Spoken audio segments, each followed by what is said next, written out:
Shalom kekasih Tuhan. Sore hari ini sama-sama kita mau datang di hadapan Tuhan. Biarlah Tuhan boleh melihat, matanya melayangkan pandangannya dan menemukan setiap dari kita yang menanti-nantikan Dia. Setiap kita yang merindukan kehadirannya. Nah kekasih Tuhan, biar pada sore hari ini kita boleh diam dan kita dengan percaya bahwa Allah kita, Tuhan kita yang akan menuntun hidup kita, tidak pernah tinggalkan kita sedetik pun. Bersama-sama kita mau siapkan hati. Bapa, di dalam nama Tuhan Yesus, ini kami ya Bapa. Kau lihat hati kami Tuhan, Kau lihat kerinduan hati kami ya Bapa. Kau lihat Tuhan pribadi-pribadi yang mau berserah Tuhan dalam segala keadaan. Kami percaya Bapa, Engkau Allah Immanuel. Engkau yang selalu menyertai kami. Engkau yang menuntun kami Tuhan. Engkau yang menetapkan langkah-langkah kami. Kiara baka sikina kana yara baka shikiara baka na yara maya shikiana yara yaramu. Kina yara baya shikina yara maya shikiara yaramu. Ini kami Bapa, ini hati kami di dalam nama Tuhan Yesus. Haleluya. Amin. Berada di dalam hadirat-Mu lebih berharga dari 1000 hari. Berada di dalam hadirat-Mu ada mujizat dan anugerah-Mu. Berada di dalam hadirat-Mu lebih berharga dari 1000 hari. Berada di dalam hadirat-Mu ada mujizat dan anugerah-Mu. Setiap langkahku ada di mata-Mu. Kau yang atur perjejakan anugerah, tak Kau biarkan ku jalan sendiri. Percayaku sepenuhnya di dalam setiap langkahku ada di mata-Mu. Kau yang atur perjejakan anugerah, tak Kau biarkan ku jalan sendiri. Percayaku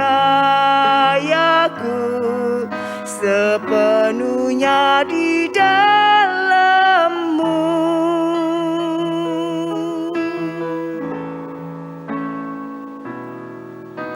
Berada di dalam hadirat-Mu lebih berharga dari 1000 hari. Berada di dalam hadirat-Mu ada mujizat dan anugerah-Mu. Berada di dalam hadirat-Mu lebih berharga dari 1000 hari. Berada di dalam hadirat-Mu ada mujizat dan anugerah-Mu. Setiap langkahku ada di mata-Mu. Kau yang atur berjejakan anugerah, anugerah, tak kau biarkan ku jalan sendiri. Percayaku sepenuhnya di dalam setiap langkahku, ada di matamu, kau yang atur perjejakan anugerah, tak kau biarkan ku jalan sendiri. Percayaku sepenuhnya di dalam-Mu. Mari kekasih Tuhan, kita tidak melihat apa yang di depan mata kita. Kita tidak melihat apa yang ada di sekeliling kita. Tapi biar kita melihat dengan iman kita.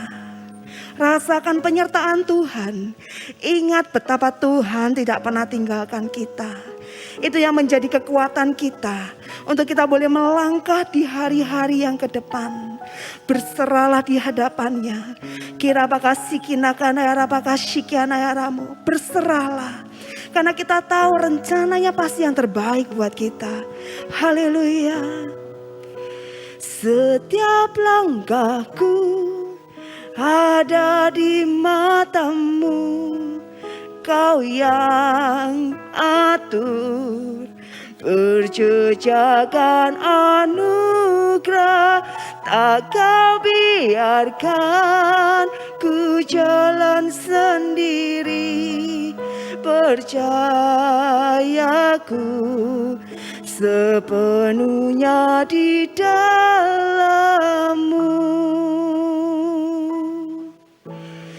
Setiap langkahku ada di matamu, kau yang atur perjejakan anugerah, tak kau biarkan ku jalan sendiri. Percayaku sepenuhnya di dalam setiap langkahku, ada di matamu, kau yang atur perjejakan anugerah, tak kau biarkan ku jalan sendiri. Percayaku sepenuhnya di dalam setiap langkahku, ada di matamu, kau yang atur perjejakan anugerah, tak kau biarkan ku jalan sendiri. Percayaku sepenuhnya di dalam-Mu. Percayaku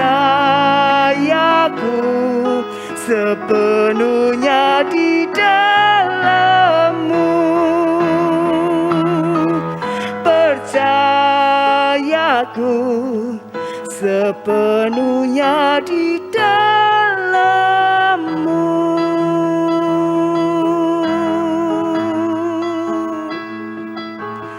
Kami berserah Bapa, biar kehendak-Mu yang jadi. Berbicaralah Tuhan, oh pakai hidup kami. Tangan-Mu bekerja, Kau yang jadikan semuanya baik, Kau yang ubahkan, Kau yang aturkan Bapa. Tiada yang mustahil bagimu, oh kami percaya. Ya Rabba sikira Bapa Bapa kana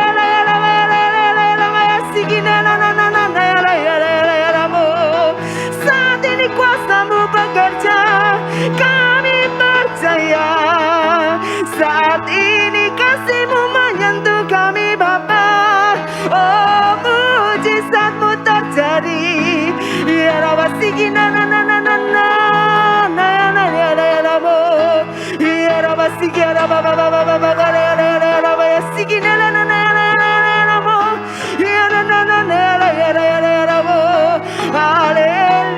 haleluya, haleluya.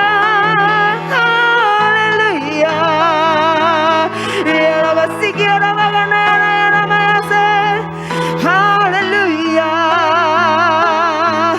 Kau bekerja Bapa. Oh Yesus, ubahkan segalanya. Ubahkan segalanya Tuhan. Haleluya, haleluya. Haleluya, haleluya. Biar Kau lihat hati kami Tuhan, yang mau berserah untuk apa yang sedang Kau kerjakan dalam hidup kami. Dan kami bisa melihat ya Bapa, bahwa Engkau pasti memberikan yang terbaik buat kami. Ya Ramasikina ya Ramayase. Dan biar pada sore hari ini Tuhan, hati kami melimpah dengan syukur, hati kami melimpah dengan pujian di hadapan-Mu. Ya Ramasiki Raya Ramaya Siki Ramagada ya Ramayase. Ki Ramaya Siki Raya Ramaya Siki Raya Raya Ramagada ya Raya Ramo. Oh Ramasiki Ramaya Ramaya Siki Raya Raya Ramaya Siki Raya Raya Raya Ramo. Iman kami percaya Tuhan. Ki Raya Raya Ramaya Siki Ramaya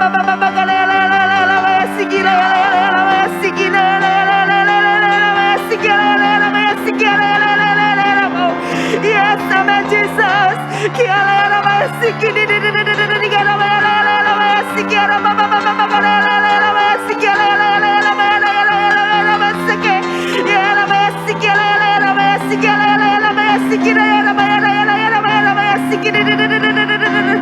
Haleluya, haleluya, haleluya. Haleluya. Haleluya. Kebaikan-Mu Bapa tak pernah habis. Kebaikan-Mu Tuhan menghiasi hari-hari kami dalam segala keadaan. Kami percaya. Kiara masih kiara bahkan era maya shikiana era. Haleluya, haleluya, haleluya. Kami percaya Bapa, 2022 kemuliaan-Mu lebih lagi dinyatakan lewat hidup kami. Justru di dalam kesesakan, justru di dalam kelemahan, justru di dalam penderitaan. Saat kami tetap berserah dan percaya, saat kami taat pada setiap tuntunan-Mu Tuhan, maka orang boleh melihat hidup kami yang benar sebagai anak-anak-Mu. Dan Bapa di surga dipermuliakan. Terima kasih Bapa, terima kasih. Terima kasih Tuhan. Haleluya.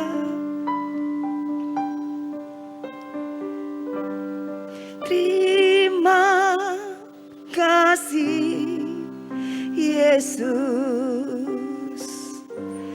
Terima kasih Yesus. Ku beri syukur hanya bagi-Mu, ya Allahku, ya Tuhanku.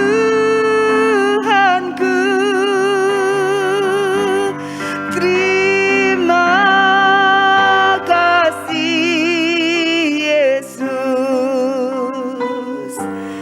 Terima kasih Yesus.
Mari kita berdoa.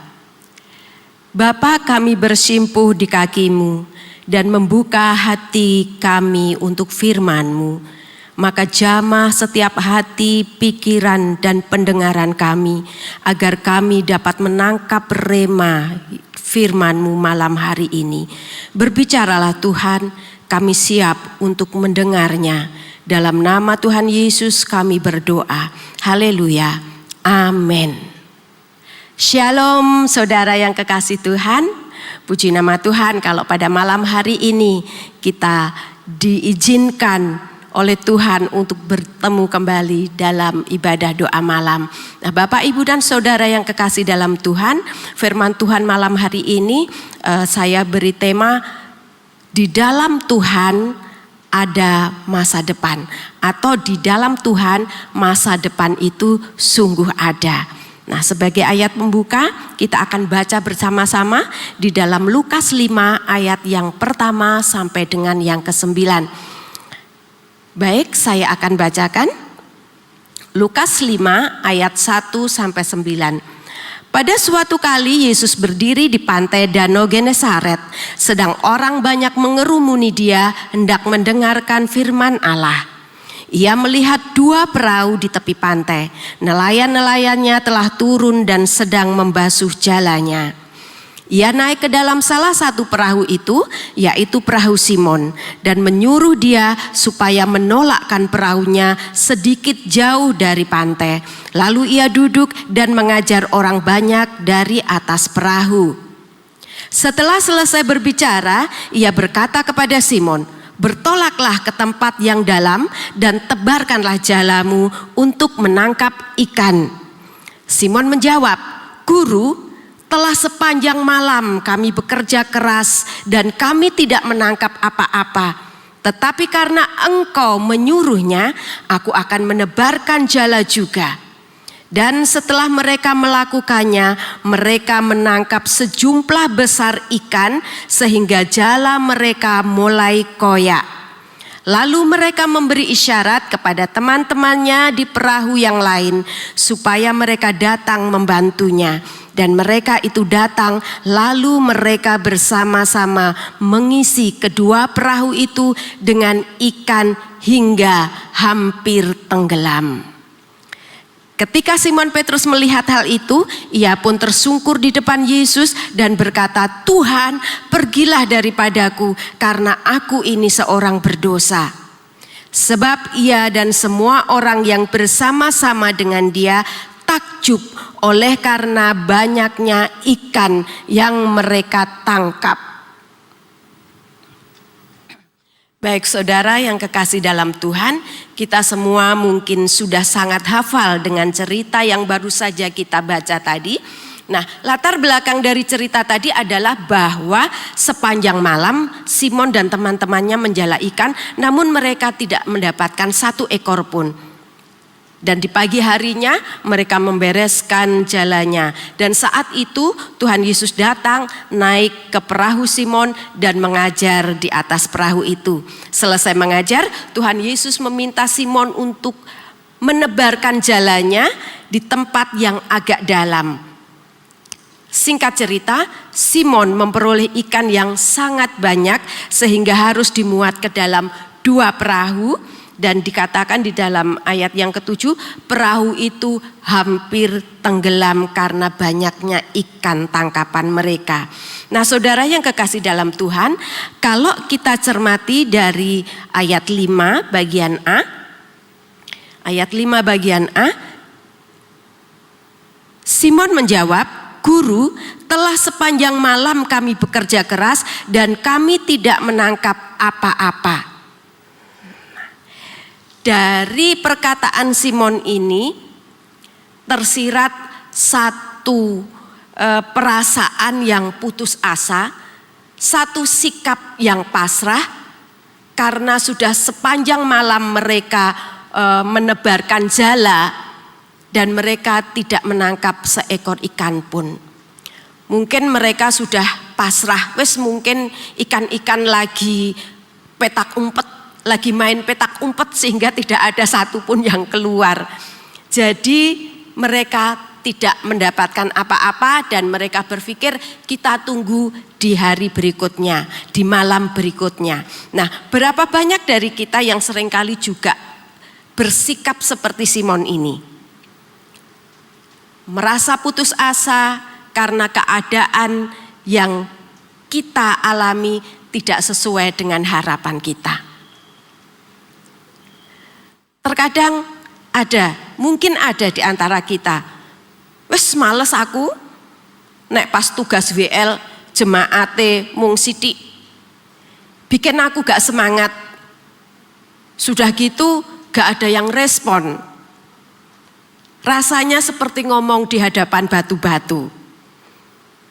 Mungkin singernya juga berkata, aduh kok WL-nya dia lagi ya, tenggorokanku sampai sakit kalau nyanyi. Nah, mungkin juga jemaatnya yang mengeluh, kok itu lagi ya. Aku bosen tiap kali mendengarkan firman yang sama. Diulang lagi perkataannya. Setiap minggu diulang lagi, dibaleni lagi. Rasanya bosan. Halo jemaat Tuhan. Adakah yang seperti itu? Kalau ada, mari kita minta ampun kepada Tuhan. Kalau ada, mari kita bertobat malam hari ini. Kalau masih ada yang suka ciut hati, ngedumel, tidak semangat dalam melayani Tuhan, yuk kita bertobat. Ubah cara pandangmu. Mengapa? Itu berarti saudara belum tahu siapa saudara yang sesungguhnya. Nah, siapa kita yang sesungguhnya? Siapa kita ini? Di dalam Efesus 1 ayat yang kelima, Efesus 1 ayat yang kelima, dalam kasih Ia telah menentukan kita dari semula oleh Yesus Kristus untuk menjadi anak-anaknya sesuai dengan kerelaan kehendaknya. Nah, ayat ini mengatakan bahwa kita ini adalah anak-anak Allah. Kita ini adalah anaknya. Di dalam kasih Tuhan Yesus, Tuhan telah menetapkan kita ini dari semula, dari awalnya untuk kita menjadi anak-anaknya.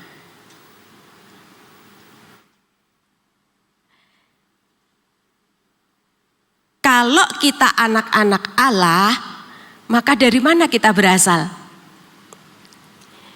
Dari dunia atau dari surga? Dari bumi yang ada di bawah atau dari surga yang ada di atas? Coba kita periksa di dalam Yohanes 3 ayat yang ke-31. Yohanes 3 ayat yang ke-31. Siapa yang datang dari atas adalah di atas semuanya. Siapa yang berasal dari bumi termasuk pada bumi dan berkata-kata dalam bahasa bumi. Siapa yang datang dari surga adalah di atas semuanya. Kalau tadi di dalam Efesus dikatakan bahwa kita ini anak-anak Allah. Nah, Allah itu ada di mana sih? Allah itu ada di surga. Allah itu ada di atas, maka kita semuanya ini juga berasal dari atas.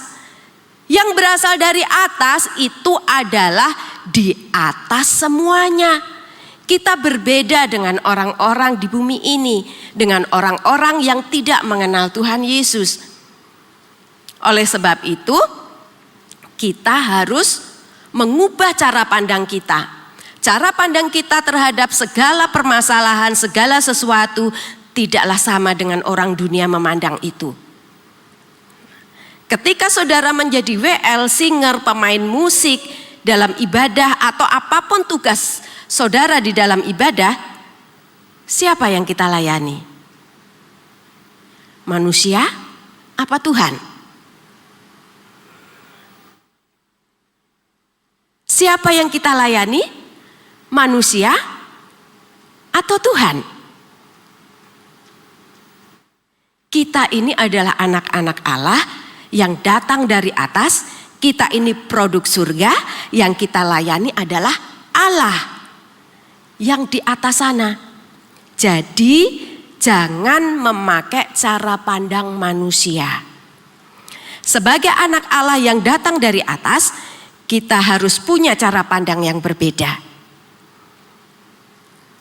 Tuhan Yesus sudah memberikan contoh kepada kita tentang cara pandang ini. Yaitu ketika seorang pegawai istana datang kepada Tuhan Yesus dan meminta Tuhan Yesus untuk datang ke rumahnya karena anaknya sedang sakit keras.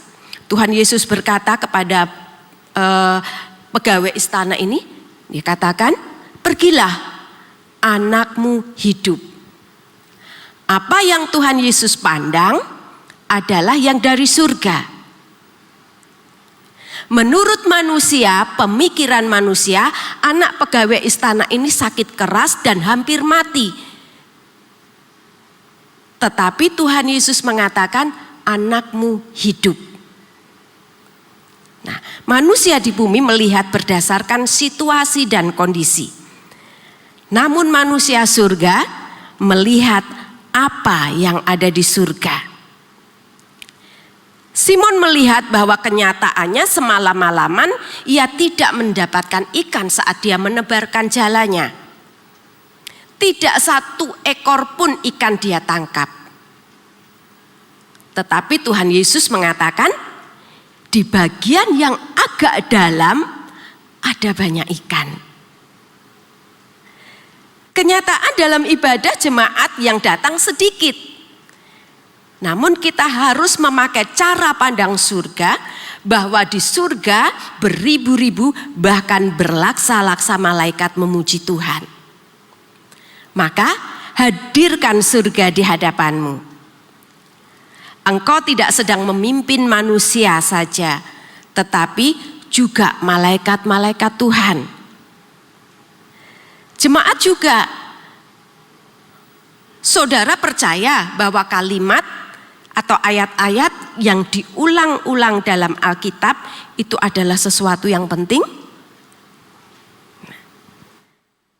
Kita semua memiliki satu pemikiran bahwa apabila satu perkataan atau satu kalimat itu diulang 2, 3 atau 4 kali atau bahkan lebih, maka itu adalah sesuatu yang penting yang ingin Tuhan nyatakan dalam hidup kita.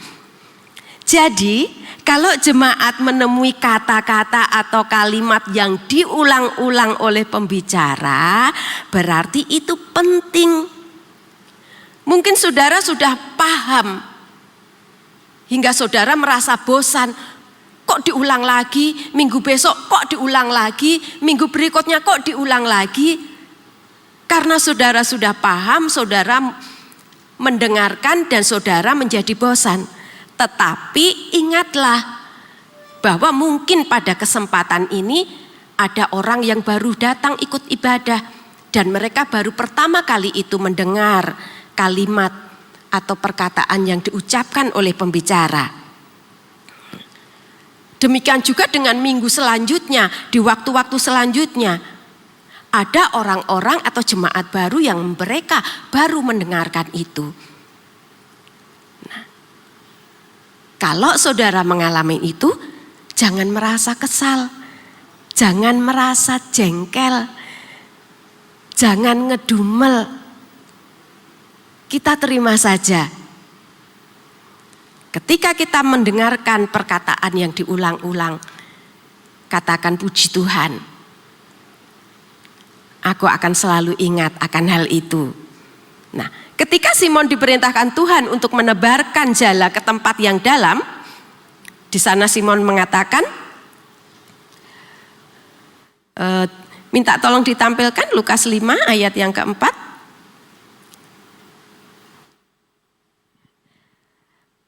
Setelah selesai berbicara, ia berkata kepada Simon, "Bertolaklah ke tempat yang dalam dan tebarkanlah jalamu untuk menangkap ikan." Ayat 5. Simon menjawab, "Guru, telah sepanjang malam kami bekerja keras dan kami tidak menangkap apa-apa." Dengarkan dan garis bawahi. "Tetapi karena engkau menyuruhnya, aku akan menebarkan jala juga." Artinya apa? Artinya bahwa Simon tahu siapa Tuhan Yesus. Oleh sebab itu Simon percaya dan melakukan perintah Tuhan. Ketika saudara mengubah cara pandang duniawi dengan cara pandang surga, maka berarti saudara percaya kepada Tuhan, dan kepercayaan ini yang kita kenal dengan nama iman. Saudara punya iman kepada Tuhan. Ketika Simon percaya dan melakukan perintah Tuhan, maka apa yang terjadi? Simon mendapatkan ikan yang banyak. Dengan kata lain, ada keajaiban di sana. Di pantai Danau Genesaret yang semalam-malaman Simon menebarkan jala dan tidak mendapat seekor ikan pun, maka ketika ia mentaati perintah Tuhan, ia mengalami mujizat, mendapatkan mujizat, menangkap ikan yang banyak. Demikian juga dengan pegawai istana tadi.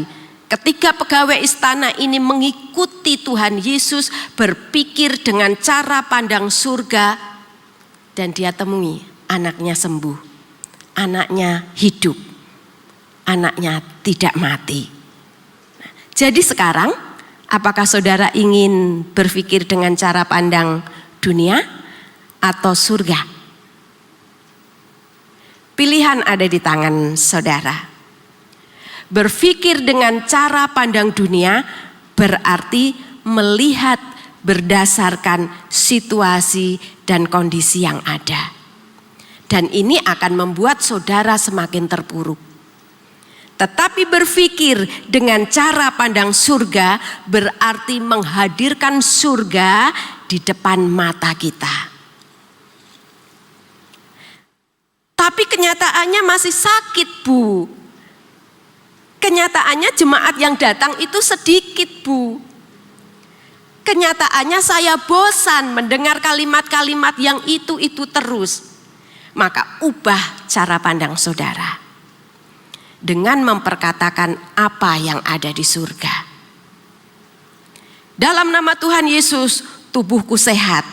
Dalam nama Tuhan Yesus, aku diberkati. Dalam nama Tuhan Yesus, gereja ini dipenuhi oleh jemaat. Dalam nama Tuhan Yesus, suaraku dimampukan untuk bernyanyi dengan nada tinggi. Dalam nama Tuhan Yesus, aku dimampukan untuk mengiringi WL dalam ibadah. Dalam nama Tuhan Yesus, firman ini penting bagiku. Ubah cara pandang saudara. Perkataan-perkataan surga harus diucapkan. Berbicaralah dengan bahasa surga karena kita berasal dari surga. Nah, apa bahasa surga? Yaitu bahasa roh.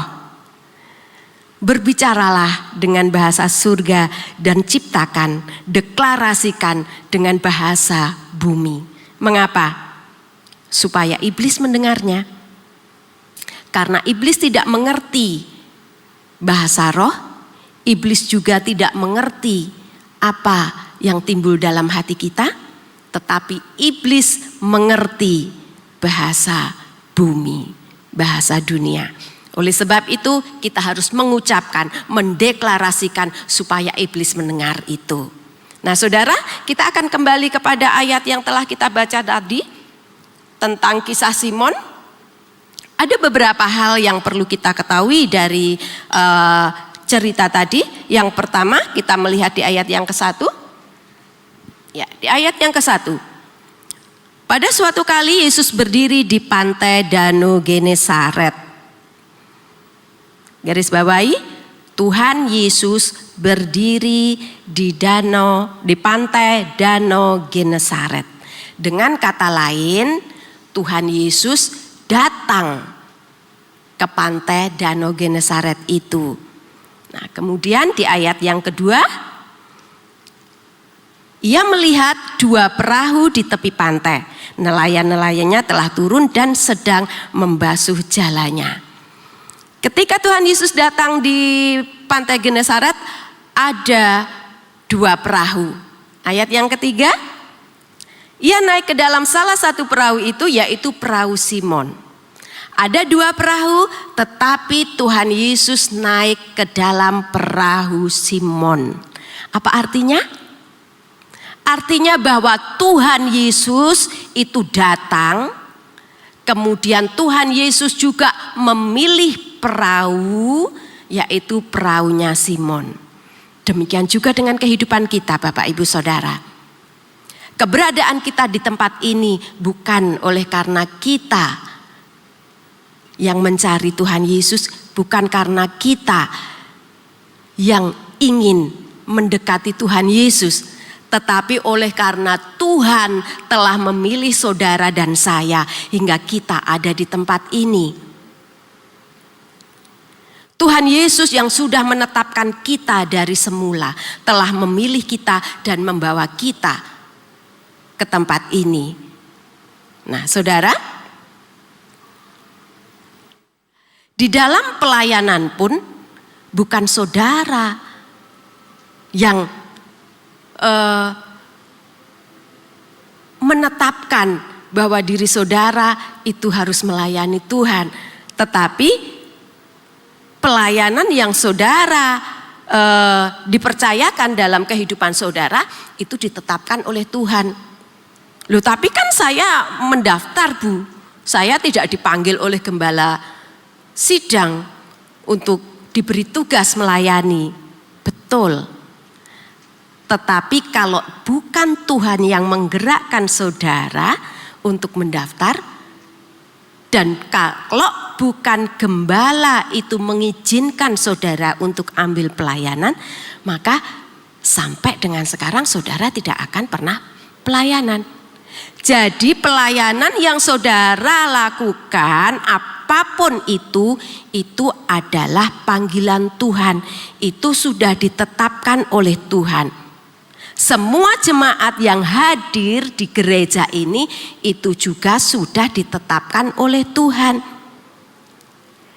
Jadi kalau ada jemaat yang kecewa kemudian berpindah gereja, ingat, saudara tidak sedang berurusan dengan gembala, tetapi saudara berurusan dengan Tuhan yang sudah menetapkan saudara.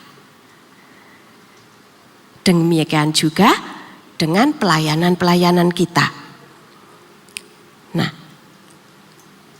tugas gembala itu hanyalah melakukan tugas dari Tuhan Yesus untuk mengkoordinir dan membimbing saudara untuk bertumbuh di dalam Kristus. Selanjutnya, tadi di ayat cerita tadi dikatakan, Tuhan Yesus minta Simon untuk menolakkan perahunya sedikit jauh dari pantai. Saya bacakan. Dan menyuruh dia supaya menolakkan perahunya sedikit jauh dari pantai. Lalu ia duduk dan mengajar orang banyak dari atas perahu. Tuhan Yesus ketika sudah masuk ke dalam perahu Simon, maka memerintahkan Simon untuk menolakkan atau menggeserkan perahunya sedikit lebih jauh dari pantai. Artinya apa? Artinya bahwa ketika Tuhan Yesus sudah memilih kita masuk di dalam hidup kita, maka Tuhan akan membuat satu pemisahan antara kita, orang-orang yang sudah dipilih Tuhan, dengan orang-orang yang di luar sana, dengan orang-orang yang belum atau tidak mengenal Tuhan Yesus. Tuhan Yesus akan membuat pemisah.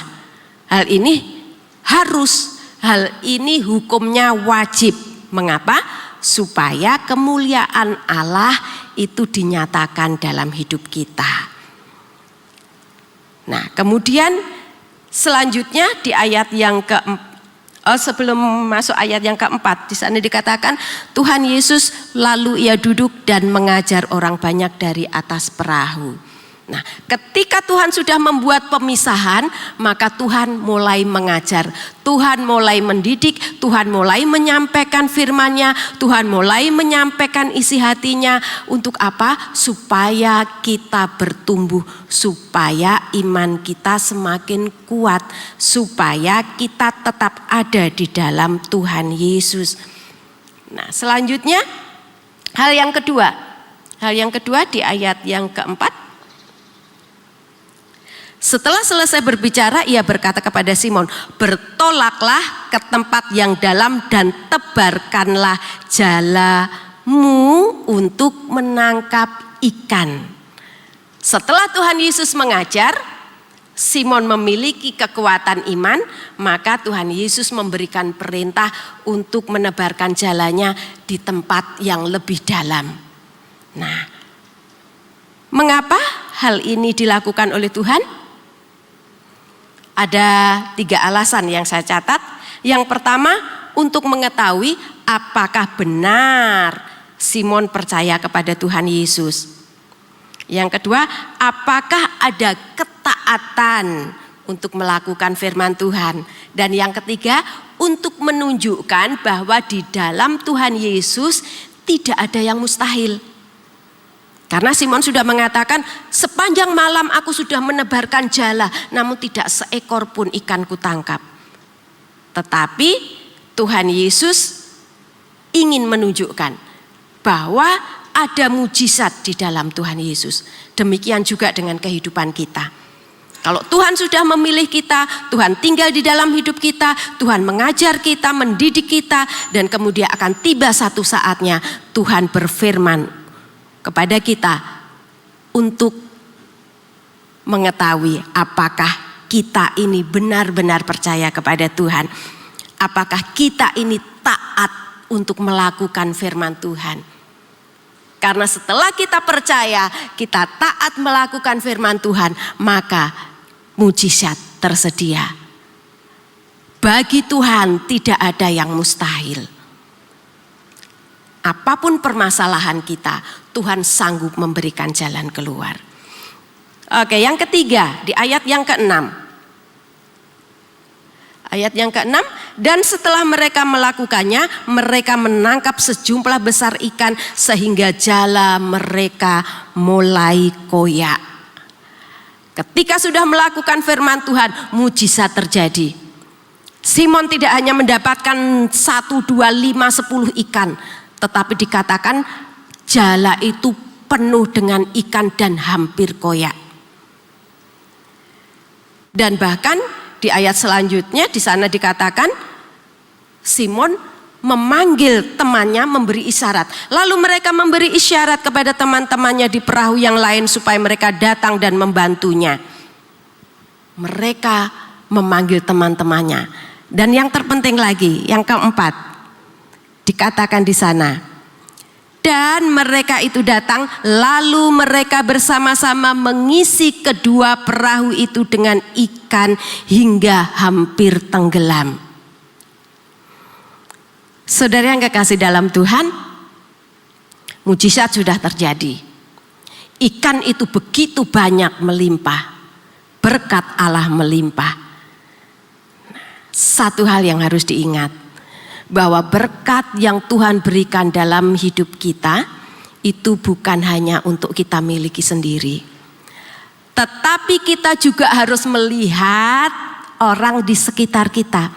Simon melihat perahu yang lain dan ia memberi syarat memanggilnya dan mengisi perahu itu dengan ikan-ikan. Bahkan di sana dikatakan perahu itu hampir tenggelam. Jadi berkat yang kita terima itu bukan hanya untuk diri kita, tetapi juga untuk orang lain. Ada titipan Tuhan di dalam berkat-berkat kita yang harus kita salurkan kepada orang lain. Mengapa demikian? supaya berkat itu terus mengalir. Karena Tuhan berfirman di Amsal 11 ayat yang ke-24. Nah, Amsal 11 ayat yang ke-24.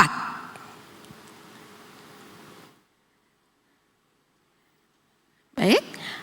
Ada yang menyebar harta tetapi bertambah kaya. Ada yang menghemat secara luar biasa namun selalu berkekurangan. Nah, ayat ini begitu luar biasa. Mereka yang menyebar harta bertambah kaya. Tetapi mereka yang menghemat dengan luar biasa, artinya apa? Menghemat ini meskipun dia punya banyak tapi dikeluarkan hanya sedikit. Artinya cetil, medit. Di sana dikatakan selalu berkekurangan. Nah, jadi berkat yang kita terima itu harus kita salurkan supaya Tuhan semakin memberkati kita dan membuat kita menjadi semakin kaya. Ini firman Tuhan loh ya yang mengatakan, bukan saya, tetapi firman Tuhan. Dan kalau Tuhan berfirman, pasti Tuhan menggenapi. Jadi saudara, janganlah takut dengan apa yang terjadi saat ini. Orang boleh membuat prediksi, orang boleh membuat ramalan tentang apa yang akan terjadi di kemudian hari. Namun sebagai anak-anak Tuhan, kita berasal dari atas, kita harus memiliki cara pandang surga, dan kita harus percaya bahwa di dalam Tuhan Yesus masa depan kita terjamin. Ada masa depan di sana. Milik kita adalah yang ada di surga. Di surga tidak ada sakit penyakit. Di surga tidak ada barang-barang yang rusak. Di surga yang ada adalah barang-barang yang indah, yang berharga, emas, permata, dan puji-pujian juga sukacita. Kalau saudara ingin menikmati ini semua, ubah cara pandang saudara. Hadirkan surga di dalam hidupmu dengan cara percaya kepada Tuhan Yesus, menjadi taat, melakukan firman, dan perkatakan firman, deklarasikan firman Tuhan sepanjang hidupmu. Maka engkau akan senantiasa diberkati Tuhan. Ingat tadi di ayat tadi, Tuhan Yesus menyuruh Simon untuk menolakkan perahunya ke Danau Genesaret yang dalam. Artinya apa? Bahwa berkat yang berlimpah itu ada di tempat yang dalam. Kalau iman kita dalam, maka kita akan memperoleh berkat yang berlimpah-limpah ini tadi. Kalau iman kita dalam di dalam Tuhan Yesus, maka mujizat-mujizat yang besar akan terjadi dalam hidup kita. Tetapi kalau iman kita ini cetek di pinggiran pantai, maka yang kita peroleh juga kecil. Di pantai itu yang ada hanya ikan-ikan kecil. Tetapi di laut yang dalam itu terdapat banyak ikan yang besar. Nah, jadi perdalam imanmu di dalam Tuhan. Perdalam kepercayaanmu di dalam Tuhan. Lakukan firman Tuhan, taat pada firman Tuhan, maka engkau akan mengalami mujizat-mujizat yang besar. Puji nama Tuhan. Mari kita berdoa. Bapa, meteraikan firman-Mu atas hidup kami. Ajar kami, didik kami, hingga iman kami terus bertumbuh di dalam-Mu. Dan bawa seluruh kehidupan kami dalam lingkup rencana-Mu. Sehingga dalam apapun yang kami pikirkan, kami kerjakan dan kami lakukan selalu ada dalam ketepatan-Mu. Terima kasih Tuhan. Berkati Bapak Gembala berserta dengan keluarganya. Berkati juga Bapak Yeremia dan keluarganya. Pakai mereka lebih lagi di dalam pelayanannya. Kami percaya hanya di dalam-Mu ada masa depan kami semuanya. Hanya di dalam Engkau ada masa depan, dan ada mujizat. Terima kasih Bapa. Dalam nama Tuhan Yesus kami berdoa. Haleluya. Amin. Takkan pernah terlambat pertolonganmu, takkan pernah terlelap kau menjagaku. Kaulah segalanya yang ku perlu di setiap jalanku, sebab Engkau Allah yang tahu yang terbaik di dalam hidupku.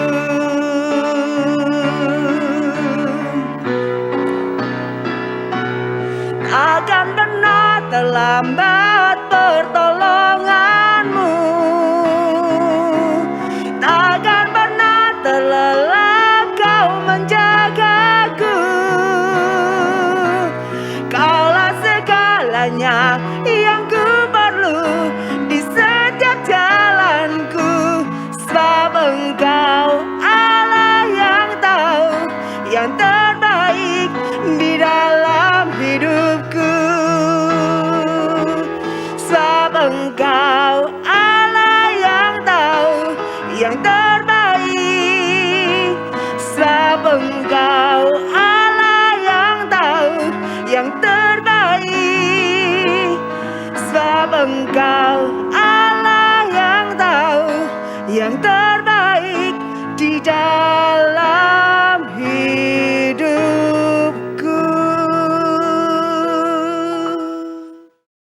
Terima kasih Tuhan, kebaikan-Mu Kau telah pimpin kami untuk menyelesaikan doa malam di malam hari ini. Kami percaya Tuhan, biarlah Tuhan kehidupan kami Tuhan selalu Tuhan mau berdoa Tuhan. Apapun yang di dalam hidup kami Tuhan, kami tetap berdoa karena kami percaya doa ada kekuatan bagi orang-orang yang percaya. Kami percaya Tuhan, pimpin kami untuk mengerti lebih lanjut akan firman-Mu yang telah disampaikan hamba-Mu. Karena kami percaya Tuhan, di tengah-tengah masa krisis ini Tuhan, biarlah Tuhan kami Tuhan tertangguh di dalam Engkau. Terima kasih Tuhan, urapi hamba-Mu yang telah menyampaikan firman-Mu. Kau pakai senantiasa dalam kehidupannya, dalam keluarganya, dalam setiap pelayanan pekerjaan Kau buat hamba-Mu berhasil untuk mulia nama-Mu saja Yesus. Terima kasih Tuhan. Kami percaya Tuhan Kau juga memberkati setiap jemaat-Mu dimanapun kami berada, supaya kami terus tetap tinggal di dalam Engkau. Kami kuat di dalam Engkau, menjadi orang-orang yang tangguh, sehingga menjadi berkat untuk mulia nama-Mu dimanapun kami berada. Terima kasih Tuhan. Masuk kekasih, kita mengangkat kedua tangan kita untuk menerima berkat dari Allah Bapa. Kita rama sikap pada ramaya, kia rama sikap pada ramaya, kia rama. Tuhan layakkan hamba-Mu untuk berkat bagi jemaat-Mu dimanapun kami berada. Terimalah berkat dari Allah Bapa di dalam Anak Tunggal Yesus Kristus dan persekutuan Roh Kudus. Mulai saat ini sampai selama-lamanya. Kau tidak menjadi ekor tapi kepala. Kau tidak turun tapi naik. Laksanakan firman Tuhan dengan sungguh-sungguh. Siapapun yang percaya atas pernyataan kita bersama-sama berkata, amin.